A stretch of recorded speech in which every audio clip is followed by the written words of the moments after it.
Binatikos ng Iran ang Amerika matapos magpadala ng puwersang panghimpapawid ang Amerika sa Middle East. Nanawagan naman si Trump sa Hamas na ibalik na ang mga hostage at huwag nang hintaying umupo siya bilang bagong pangulo.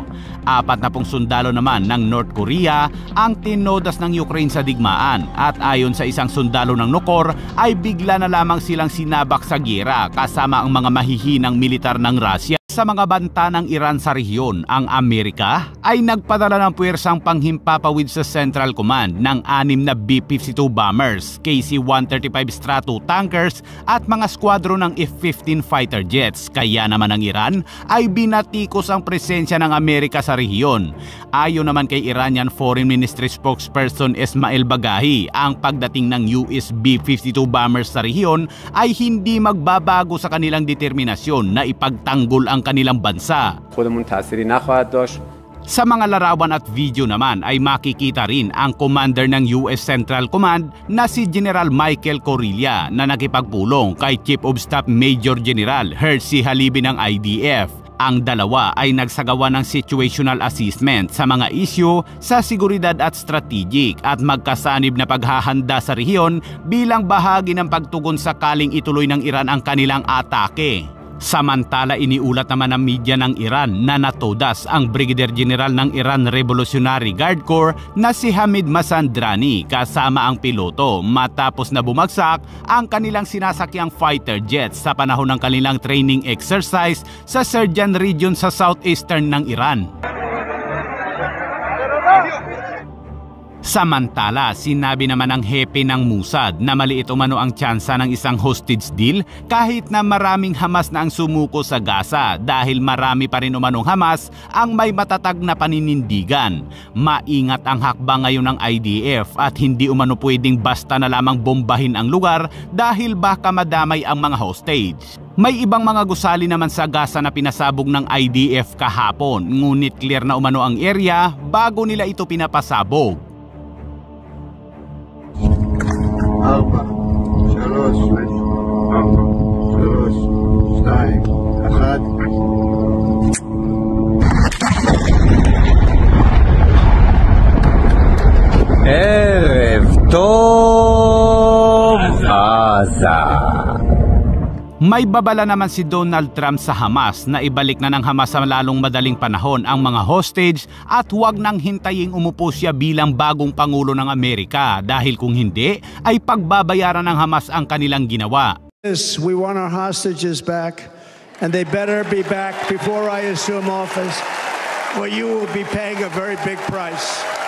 Ngunit mayroon na namang umepal kung saan sinabi nito na ang nangyayari sa Gaza ay isa sa mga pinakabrutal na pagkilos ng genocide at isa sa pinakamasamang pagsubok na kinakaharap ng mundo ng Islam. Nananawagan anya siya sa lahat ng mga bansa na kilalanin ang Estado ng Palestine at magtrabaho tungo sa dalawang estado na solusyon upang makamit ang pangmatagalang kapayapaan sa rehiyon. Samantala, sa update naman sa digmaan sa pagitan ng Ukraine at Russia, wasak ang tangke ng Russia matapos tirahin ng Ukraine gamit ang Javelin.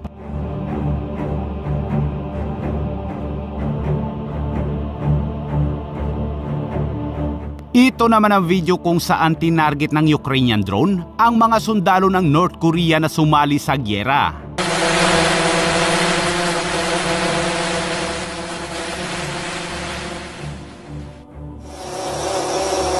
Hindi umano magkaintindihan ang mga sundalo ng Russia at North Korea, kaya naman ang ibang Russian ay nag-aaral ng salitang Nukor.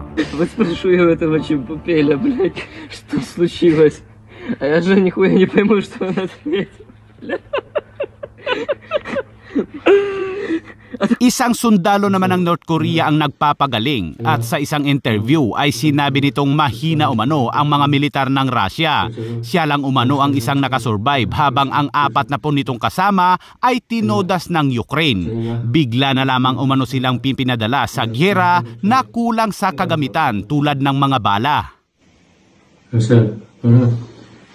저희가 방어 시설들만 구축하는 것이고 실제로 전체는 창립을 위한 것을 거주했습니다.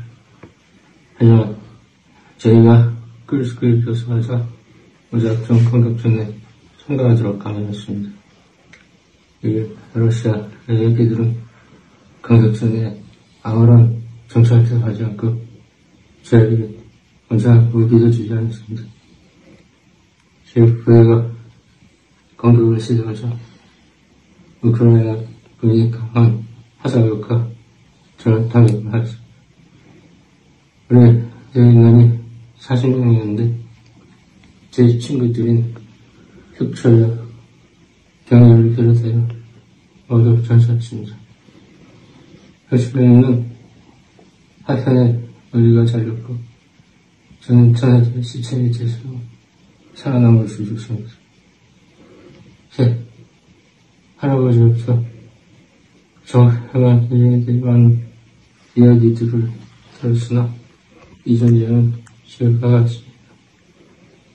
솔직히 제가 약하기 때문에 저희 자녀들이 이 기술을 이용되어 모두 희생된 것입니다.